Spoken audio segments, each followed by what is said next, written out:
keep on watching. And I guess we could kick the whole thing off by defining what a knuckleball is. Basically, a knuckleball is moving unpredictably in the air, side to side, up and down, making it the goalkeeper's worst nightmare. And ultimately, what we are trying to achieve here is a ball flying in the air with as little spin as possible. Although many times, a successful knuckleball might have some top spin on it as well. And lastly, I would just like to make it very clear that this is by far not the only way to achieve a beautiful knuckleball. This is how I learned it, and my technique is very heavily inspired by Cristiano Ronaldo's legendary free kick goal against Portsmouth. The moment I saw that goal, I knew I wanted to learn this technique. So what I did, I downloaded the clip, watched the replay thousands and thousands of times, trying to mimic every single step he did in order to make the ball fly like that. Cristiano, was that the best free kick you've ever struck?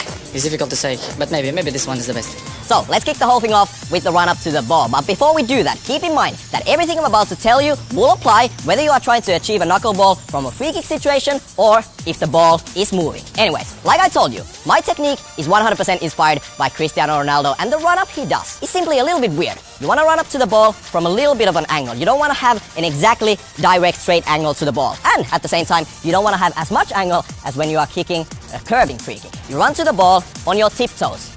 And the last step, you kind of lift yourself up with your toes like this.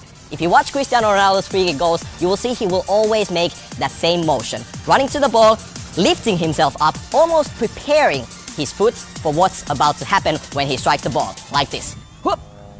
And then he kicks. It's a very unnatural movement, especially if you're not used to running to the ball like this. Some people like to run up to the ball flat-footed with their heels on the ground all the way like this. But my way of doing that is approaching the ball, running on my tiptoes, and locking my ankle with the last step before kicking the ball once again like this. Now that we have the run-up lock in place, you want to know which part of your foot should you use to shoot a beautiful knuckleball. And for me, the sweet spot area is right around here. It's basically the area slightly away from your toes and more towards the laces. Right up here. And I know a lot of you guys will tell me, guys like Kevin De Bruyne, David Luiz, and perhaps even some other YouTubers will tell you to shoot knuckleballs like this, with the inside of your foot. They approach the ball and shoot the ball like this. To me, that's unnatural, it doesn't work for me, and my style is kicking the ball with this part of my foot. And what do you want to do? You want to lock your ankle, point your toes down like this, and hit the ball with this area, and you should be solid. So, next up you want to know where in the ball should you kick. And honestly, pay attention, because to me, this is the most important part of achieving a beautiful knuckleball. Just think about it. If you hit the ball too much on the side, you're gonna get side spin.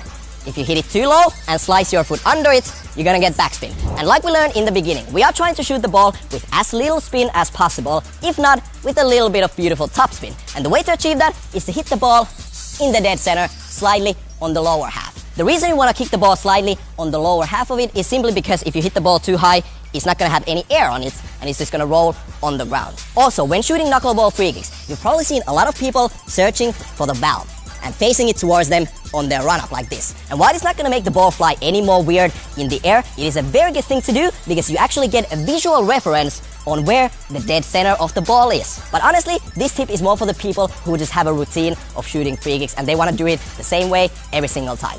So, the last thing on our menu is the follow-through. And long story very short, you want to keep your follow-through short and sharp while leaning over the ball like this. So compared to some other techniques out there, in order to shoot a beautiful knuckleball, you don't want to follow through by just letting your foot swing all the way up like this. And you don't want to stop your follow-through completely after your initial contact with the ball. So basically what happens is that after you hit the ball and you follow through quick and sharp, your foot is gonna go slightly across your body, and what that does is makes your non-kicking foot drag along the ground like this. Don't worry about that movement, it just happens because your foot and your whole body weight is pushing you slightly on the side. So putting all the steps together, you approach the ball with your tiptoes, you prepare and lock your ankle on your last step before hitting the ball, kick the ball with the instep area right here in the dead center, follow through, lean over the ball, and you're good to go.